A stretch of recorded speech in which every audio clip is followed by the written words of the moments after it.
Hey guys, welcome to the 6th Let's Play for Dragon Age Inquisition. We are doing awesome. I'm pretty excited. So, I found some cool things in the inventory, though, that when I hung up last time with you guys. So, like, if you go to letters and notes, all my stuff that I read about me are here as well. Because if you look here, this is day 1 and day 3. I'm still missing day 2. Maybe there's not a day 2. Maybe there's not a day 2. So we are to Marmalade Alert level 1. He's sniffing around. Once again, it's still kind of a semi-new setup for where I sit to play, and I think it just freaks him out. And a Jello Alert level 0. He is at work. So let's go over to the tales, because we did see the one about the Iron Maiden, Shield Maiden, that I picked up but didn't have ring. The Singing Maiden. Have you ever heard of the story of King Bedwyr? Bedwyr, like most kings, was a man of great pride, who expected nothing but complete loyalty from his subjects. He believed the best way to achieve this was through fear. After all, those who feared him would never cross him or question his rule. Most importantly, those who feared him would always seek to please him. Bedwyr cultivated terror in his subordinates through the gleeful and unrestrained use of the contraption referred to as the Maiden. The Maiden was a hinged iron casket, as high and wide and deep as a man, with vicious spikes within, meant to pierce through the poor soul locked into it. Bedwyr's Maiden was a prized possession and stood in a place of honor in his throne room, often with a screaming victim inside it. Political rivals, suspected assassins, treasonous ministers, the Maiden consumed them all. But as time passed, more people were given to the Maiden for increasingly trivial offenses. The cook for oversalting the king's food, the page boy for dropping his sword. The Maiden cast a pall over the kingdom, and its people prayed for deliverance from their cruel king. Then one day, a strange woman rode into the city. She called herself Ember, and was an emissary from a far-off land. Her leaders had heard, she said, of Bedwyr's wisdom and authority, and she sought the king's counsel. The thought that he had earned the adulation of brother kings across the sea made Bedwyr swell with pride, and he granted Ember an audience. They dined and danced, and through it all Ember flattered and fawned on the king. At the end of the night, Ember asked to see the Maiden, the infamous device that had given Bedwyr all of his power. The king, giddy with praise, proudly presented Ember with the empty contraption. Ember looked at the Maiden, sighed with disappointment, and said, "That does not look terrifying at all. I should have imagined the spikes to be much sharper." Bedwyr grew red at her comment and replied, "The spikes are sharp enough. Look at the blood that still clings to them." "But it is so small," said Ember. "Are only children and women its victims?" Bedwyr grew redder still and replied, "Of course not. The Maiden has devoured many men." Ember shook her head and said to the king, "I do not believe it. Surely no warrior could fear this thing. A man like yourself, tall and muscled, would not fit within." The king laughed and saw a way to prove the merit of the Maiden Ember. "I will show you how easily a man like myself could fit," he said, and with that he stepped into the device. But Ember was waiting, and no sooner had Bedwyr squeezed himself into the iron casket that Ember slammed it shut on him. Ember took the Maiden with the screaming Bedwyr inside through the castle and down into the city, and the people, finally free from the king's tyranny, cheered and danced to the singing that echoed through the streets, until Bedwyr was dead and it finally stopped. A tale often told in the Singing Maiden Tavern. Whoa, that's pretty harsh. That's like old school Grimm's fairy tale there. Kind of funny, and maybe it is kind of based on an old school Grimm's fairy tale.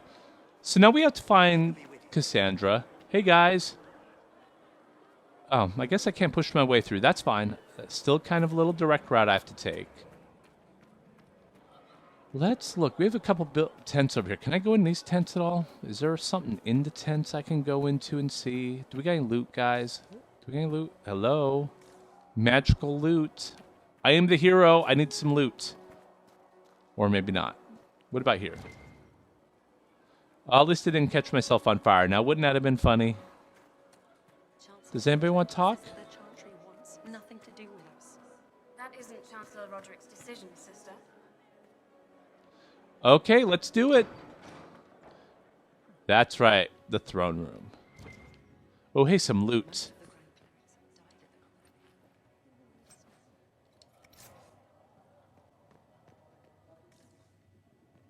I saw something flash up. Let's read it, guys. The Fade. The study of the Fade is as old as humankind. For so long as men have dreamed, we have walked its twisting paths, sometimes catching a glimpse of a city at its heart, always as close as our own thoughts, but impossibly separated from our world. The Tevinter Imperium once spent vast fortunes of gold, lyrium, and human slaves in an effort to map the terrain of the Fade, an ultimately futile endeavor. Although portions of it belong to powerful spirits, all of the Fade is in constant flux. The Imperium succeeded in finding disparate and ever-shifting realms of a dozen demon lords, as well as cataloging a few hundred types of spirits, before they were forced to abandon the project. The relationship of dreamers to the Fade is complex. Even when entering the Fade through the use of Lyrium, mortals are not able to control or affect it. The spirits who dwell there, however, can, and as the Chantry teaches us, the great flaw of the spirits is they have neither imagination nor ambition. They create what they see through their sleeping visitors, building elaborate copies of our cities, people, and events, which, like reflections in a mirror, ultimately lack context or life of their own. Even the most powerful demons merely plagiarize the worst thoughts and fears of mortals, and build their realms with no other ambition than to taste life. From Tranquility and the Role of the Fade in Human Culture by the first enchanter, Josephus. Excellent. Learning a little bit more. I'm pretty sure I knew that already because of the first two games, but...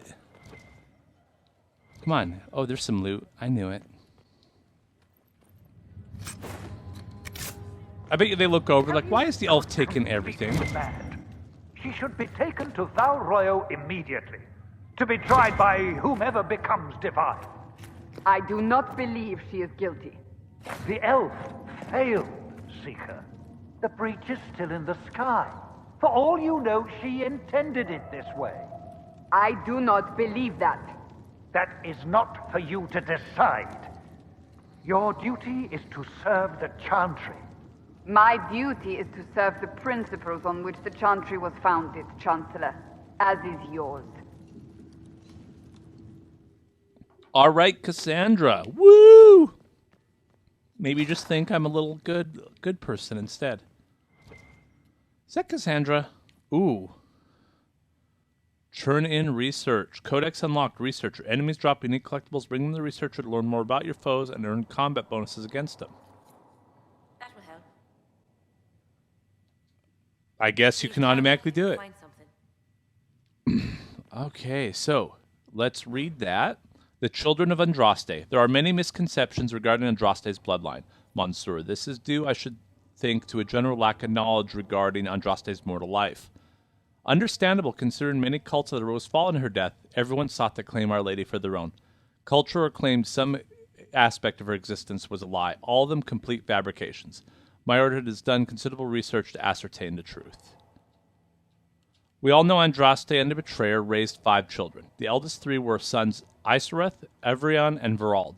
The rule of what was once southern Tevinter was split among them. Isereth was given the west, what is today Orlais.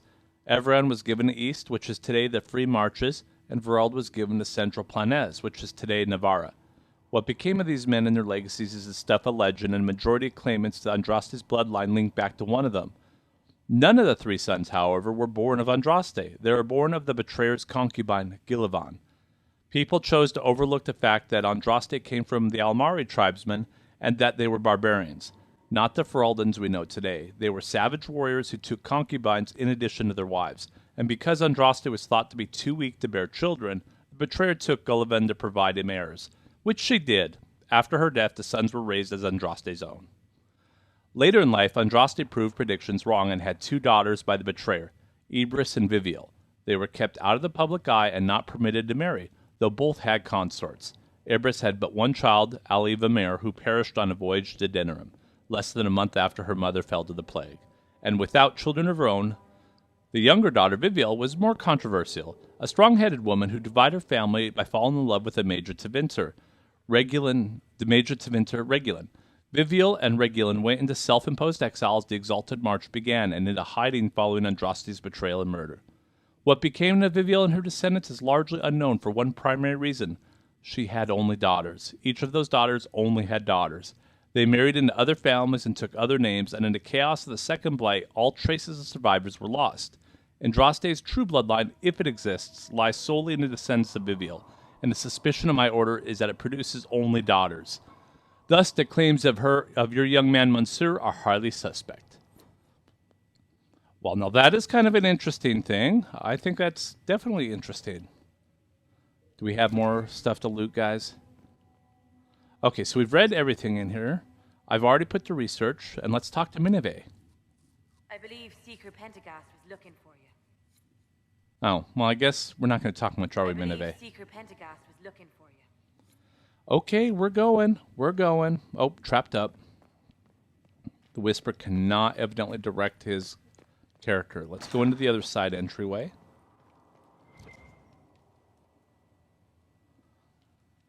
Oh, we got a lot of reading. Oh, I totally forgot that Dragon Age is all about the reading. I mean, that's what it does. You read. Let's read that. The Maker. There was no word for heaven or for earth, for the sea or sky. All that existed was silence. Then the voice of the Maker rang out, the first word, and his word became all that might be, dream and idea, hope and fear, endless possibilities. And from it made his firstborn, and he said to them, in my image I forged you to give dominion over all that exists. For by your will may all things be done.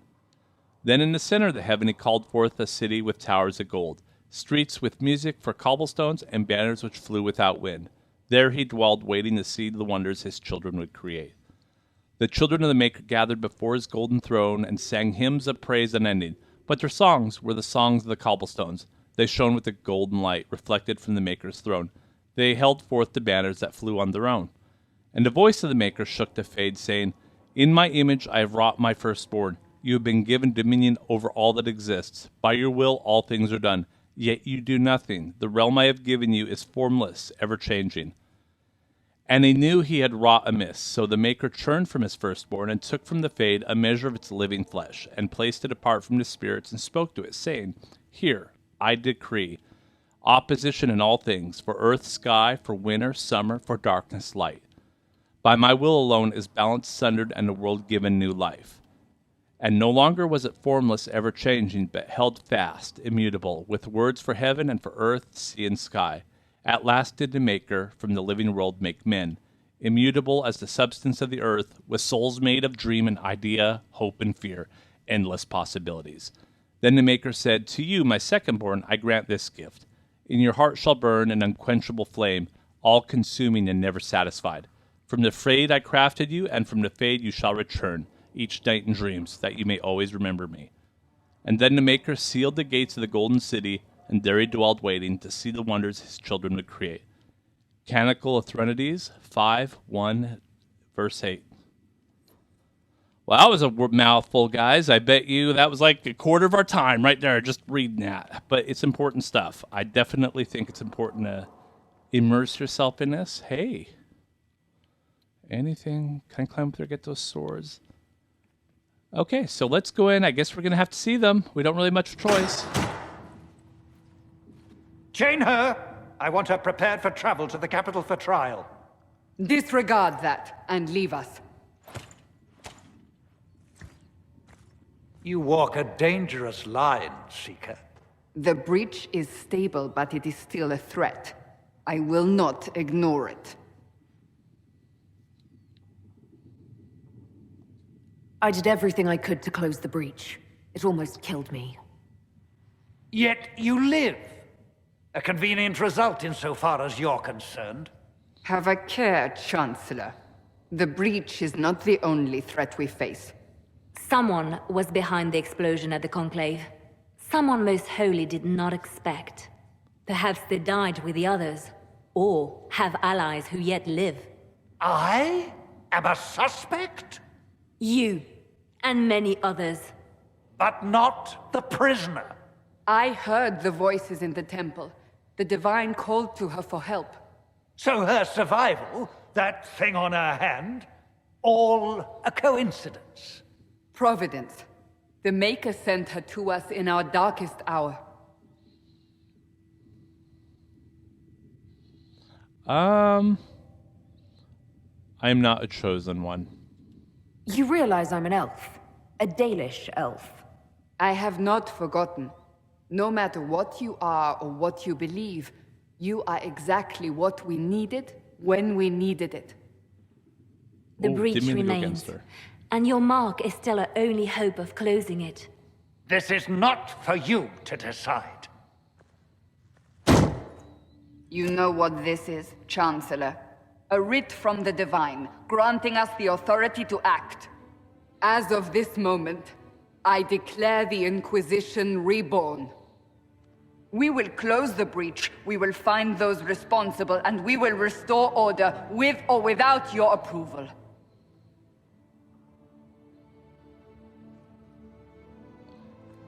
Hence the name of the game. This is the Divine's directive. Rebuild the Inquisition of old. Find those who will stand against the chaos. We aren't ready. We have no leader, no numbers. And now, no Chantry support. But we have no choice. We must act now, with you at our side. Let's investigate this. The Inquisition of old? What is the Inquisition of old, exactly? It preceded the Chantry. People who banded together to restore order in a world gone mad. After, they laid down their banner and formed the Templar Order, but the Templars have lost their way. We need those who can do what must be done, united under a single banner once more. Let's investigate one more time. And if I refuse? What if I refuse? You can go if you wish. You should know that while some believe you chosen, many still think you guilty. The Inquisition can only protect you if you are with us. We can also help you. It will not be easy if you stay, but you cannot pretend this has not changed you. I want to help. If you're truly trying to restore order, That is the plan. Help us fix this before it's too late.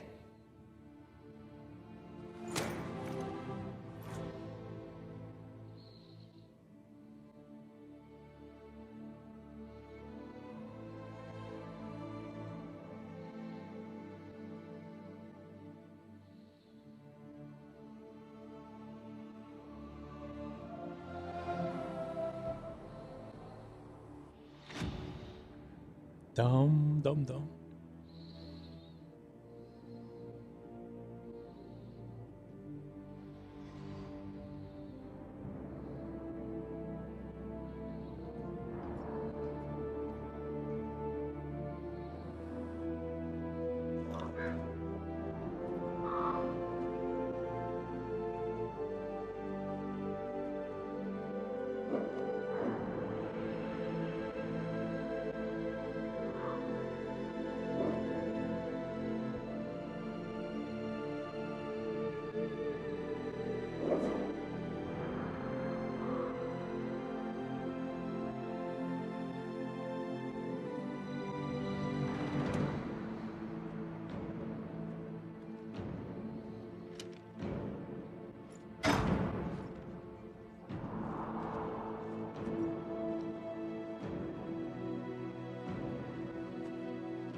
Damn, 6 Let's Plays just to get through the prelude.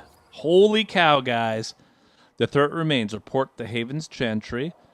Oh, I got more. Okay, so, guys, I think this is a good place to... I don't like my clothing. I'm going to have to buy new clothing, too. I had cooler clothing before. Yeah, we're gonna have to update everything. I'm also probably going to do a lot of shopping with this character. But I think we're going to call it. That's it for number 6, guys. Thank you for watching. I'll see you next time. Until then, take care.